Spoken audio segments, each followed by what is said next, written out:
Fala aí, aqui é o Wesley do Responde Aí, e hoje a gente vai resolver um exercício sobre continuidade.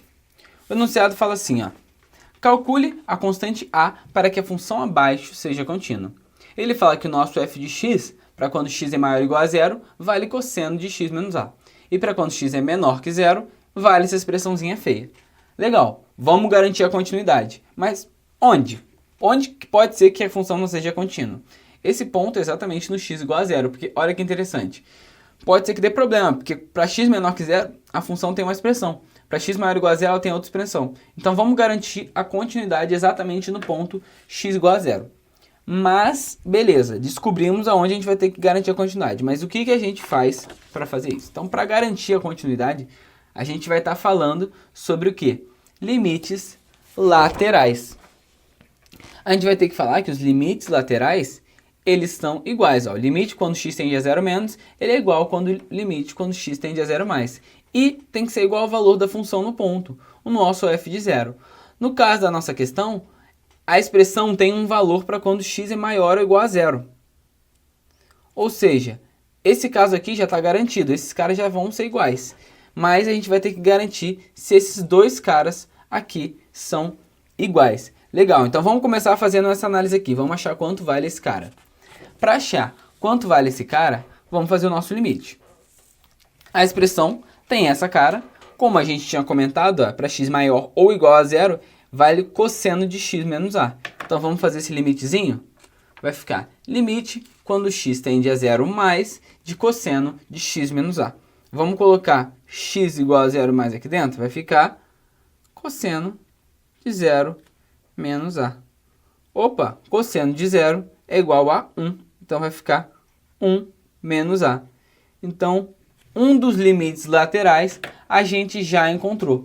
Vamos tentar, então, agora encontrar o nosso outro limite lateral para que a gente possa igualar eles e ver quanto vale o a. Legal. Para achar o outro limite lateral, o que a gente vai fazer? Vamos lá. Para x menor que zero. Para x menor que zero, a expressão tem essa cara aqui. Então, vamos fazer o nosso limite dessa expressão feinha quando x tende a zero menos. Mas, antes de fazer o nosso limite, vamos lembrar daquela propriedadezinha de limites que fala isso aqui, olha. O limite da soma é a soma dos limites. Vamos aplicar essa propriedadezinha aqui nesse cara, porque tem uma sominha aqui, olha. Então, vamos aplicar essa propriedade dentro dele. Quando a gente aplica essa propriedade, a gente vai achar que esse cara aqui, na verdade, pode ser reescrito dessa forma aqui, olha. Limite do primeiro mais o limite do segundo. Por que isso é muito legal? Porque isso aqui, ó, limite de x quando x tende a zero. Pô, limite de x quando x tende a zero é zero. Então, facilitou um pouco a nossa vida. Então, agora a gente tem que resolver essa parte aqui. Nossa dificuldade agora é resolver esse limite. Se a gente, só de onda, colocar aqui o x igual a zero aqui dentro, vai ficar seno de 1 sobre zero vezes raiz de zero. Então, vamos chegar que o nosso limite, na verdade, a expressão é seno de infinito vezes zero, que é uma indeterminação super esquisita. Seno de infinito sobre zero. Cara, como que a gente vai fazer para resolver essa expressãozinha que tem essa indeterminação super esquisita? Para resolver essa expressãozinha, a gente vai usar o nosso aclamadíssimo teorema do sanduíche. O nosso teorema do sanduíche, ele fala isso aqui, olha. Se eu tenho uma funçãozinha f e ela é sempre menor ou igual a g e maior ou igual a h, eu posso aplicar os limitezinhos, olha, todos eles tendendo para o mesmo cara, botei tendendo para A, tendendo para A e tendendo para A. Vou aplicar o limitezinho em todas elas. Se as extremidades, o limite for para a mesma constante numérica, k, eu posso falar então que a do meio vai para essa constante numérica também. Mas como que a gente vai usar isso na nossa expressãozinha? Vamos começar limitando. Vamos falar, na nossa expressãozinha, aparece aquele seno, né, de 1 sobre x. Então vamos começar falando que, como qualquer seno, o seno de 1 sobre x, ele está entre 1 e entre menos 1. Legal. Agora, na nossa expressãozinha também aparece o quê? O nosso limitezinho também aparece esse raiz de menos x. Então, vamos pegar isso aqui, olha, e vamos multiplicar todo mundo por raiz de menos x, vai ficar assim, olha. Só multipliquei raiz de menos x. E aí, o que o teorema faz depois? Ele aplica os limitezinhos. Então, vamos fazer exatamente isso. Vamos aplicar o limite em todos esses caras aqui. Então, esse menos aqui, olha, ele já pode ir para fora. Vai ficar limite quando x tende a 0 menos. Esse menos aqui eu vou jogar aqui para fora. Aqui vai ficar limite quando x tende a 0 menos.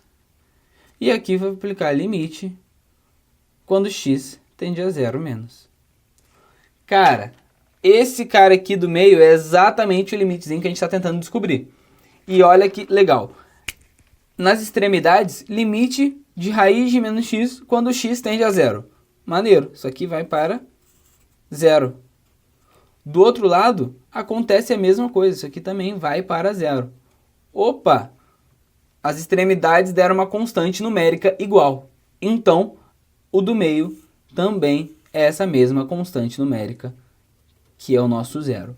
Cara, achamos o nosso outro limite lateral. Achamos o primeiro e achamos o segundo. O que a gente tinha combinado que a gente faria? A gente encontraria os dois e a gente teria que garantir que eles são iguais, né? Então a gente vai igualar eles. Legal. O primeiro era igual a 1 menos a, que era o limite quando x tende a 0 mais. O segundo a gente acabou de encontrar, quando x tende a 0 menos, que é 0.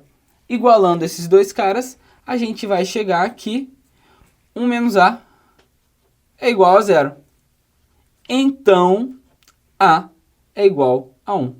E é exatamente isso que ele pede. Qual é o a que garante a continuidade da nossa função? Esse a vai ser o a igual a 1. Show? Esse vídeo te ajudou? Responde aí.